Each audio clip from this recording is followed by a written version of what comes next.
एक बार की बात है, किसी गांव के मंदिर में देव शर्मा नाम का एक प्रतिष्ठित साधु रहता था।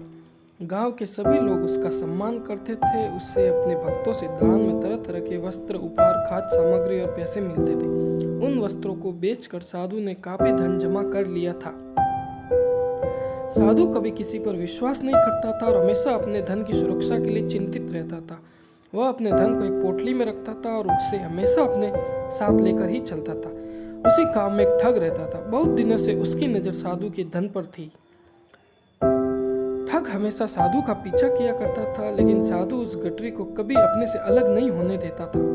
आखिरकार उस ठग ने एक छात्र का वेश धारण किया और उस साधु के पास गया। उसने साधु से मिन्नत की कि वह उसे अपना शिष्य बना ले, क्योंकि वह ज्ञान प्राप्त करना चाहता था।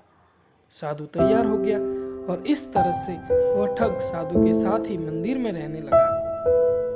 ठग मंदिर की साफ सफाई से लेकर अन्य सभी कार्य करता था और ठग ने साधु की खूब सेवा की और जल्दी उसका विश्वास पात्र बन गया।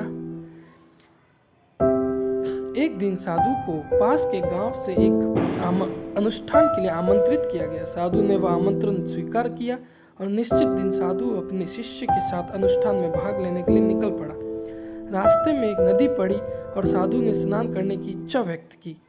उसने अपने पैसों की गठरी को एक कंबल के भीतर रखा और उसे नदी के किनारे रख दिया। उसने ठग से सामान की रखवाली करने को कहा और खुद नहाने चला गया। ठग को तो कब से इसी पल का इंतजार था। जैसे ही साधु नदी में डुबकी लगाने गया, वो रुपयों की गठरी लेकर चंपत हो गया। इस कहानी से हमें यह शिक्षा मिलती है कि किसी अजनबी की चिकनी चुपड़ी बातों में आकर उस पर विश्वास नहीं कर लेना चाहिए। Thank you for watching my video.